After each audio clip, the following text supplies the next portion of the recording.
Hello friends, நான் அஸ்வின் பாபு. நான் இன்றைக்கி ஒரு முக்கியமான விஷயத்தை பற்றி உங்கள்கிட்ட பேசணும். டிசம்பர் 27 நடந்த கொடூரமான விஷயம் திருத்தணியில் நடந்திருக்கு.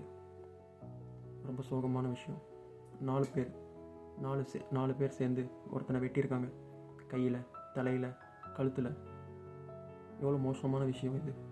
அந்த 4 பசங்களும் சின்ன பசங்க, 18 வயசு கூட முழுசாக ஆகலை. இதுக்கெல்லாம் காரணம் அவங்க யூஸ் பண்ணியிருக்க ட்ரக்ஸ், கஞ்சா யூஸ் பண்ணியிருக்காங்க. அவங்க கையில் எப்படி கஞ்சா கிடைச்சது? நம்ம வீட்டில் நம்ம எல்லோரும் பார்த்துருப்போம். நம்ம சமூகத்தில் ஒருத்தங்களை திட்டுறதுக்கோ அடிக்கிறதுக்கோ நம்ம தயங்குவோம். ஆனால் ஒருத்தங்களை வெட்டுறதுக்கு அந்த சின்ன பசங்களுக்கு எப்படி அவங்களால முடிஞ்சது? Because they are not mentally fit, they are not in their state. அவங்களால சுயமாக சிந்திக்க முடியாது. அவங்கள இதெல்லாம் பண்ண வச்சது அந்த ட்ரக்ஸ். எடுத்து வெட்டி அது வீடியோ எடுத்து ரீல்ஸ் போஸ்ட் பண்ணியிருக்காங்க. எவ்வளோ ஒரு மோசமான விஷயம். எப்படி அவங்களால இதை பண்ண முடிஞ்சது? இது எல்லாருக்கும் காரணம் நம்ம எல்லாருமே தான் சொல்லணும். நீங்கள், நான், எல்லோரும் மனசாட்சி தட்டு சொல்லுங்கள். இங்கே எத்தனை பேர் ட்ரக்ஸ் யூஸ் பண்ணிகிட்ருக்கோம்? நம்மளோட ஃப்ரெண்ட்ஸ் எவ்வளோ பேர் யூஸ் பண்ணிகிட்ருக்காங்க? கண்டிப்பாக சொல்லுங்கள். உங்களுக்கு யாருமே தெரியாதுன்னு கண் எதிர்க்க நீங்கள் பார்த்துருக்கீங்க. அது எப்படி இருக்கும், எங்கே கிடைக்கும், எவ்வளோ ரூபா? 300 ரூபா கொடுத்தா ட்ரக்ஸ் கிடைக்குது சென்னையில். இது எவ்வளோ மோசமாக இருக்குது. அது சின்ன பசங்களுக்கு எப்படி கிடைச்சது? எத்தனை பேர் கை மாறி அவங்களுக்கு வந்திருக்கு?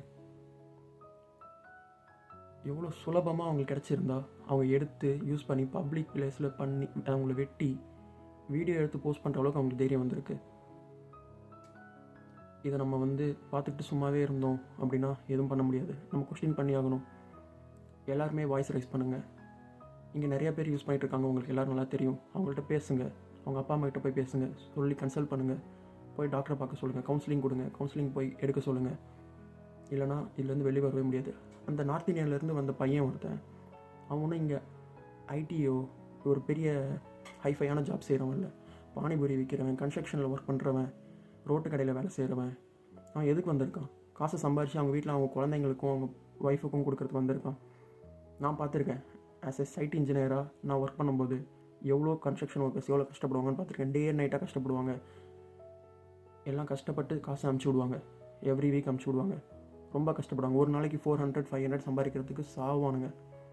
நான் கண் கூட பார்த்துருக்கேன். அவங்கள வெட்டி இது மாதிரி பண்ணியிருக்காங்க. இது ஒன்றும் இன்றைக்கி நேற்று நடக்கலை, நிறையா நாளாக நடந்துகிட்டு இருக்குது. இன்றைக்கி வெளில வந்திருக்கு.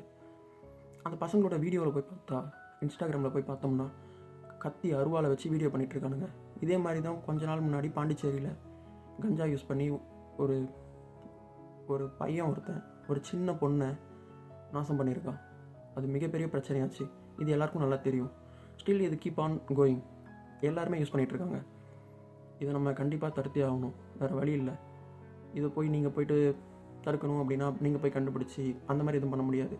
ஒரே விஷயம், அவங்களுக்கு கவுன்சிலிங் கொடுங்க. அவங்க அப்பா அம்மா கிட்ட கொண்டு போய் சொல்லுங்கள். உங்கள் ஃப்ரெண்ட்ஸ் யூஸ் பண்ணுறாங்கன்றது உங்களுக்கு நல்லா தெரியும் இல்லைங்களா? ஸோ இந்த நியூ இயரில் நம்ம எல்லோரும் எடுத்துக்க வேண்டிய ஒரு ரெசல்யூஷன் என்னென்னா, ஸ்ட்ராங்காக எடுத்தே ஆகணும். Say no to drugs. Thank you.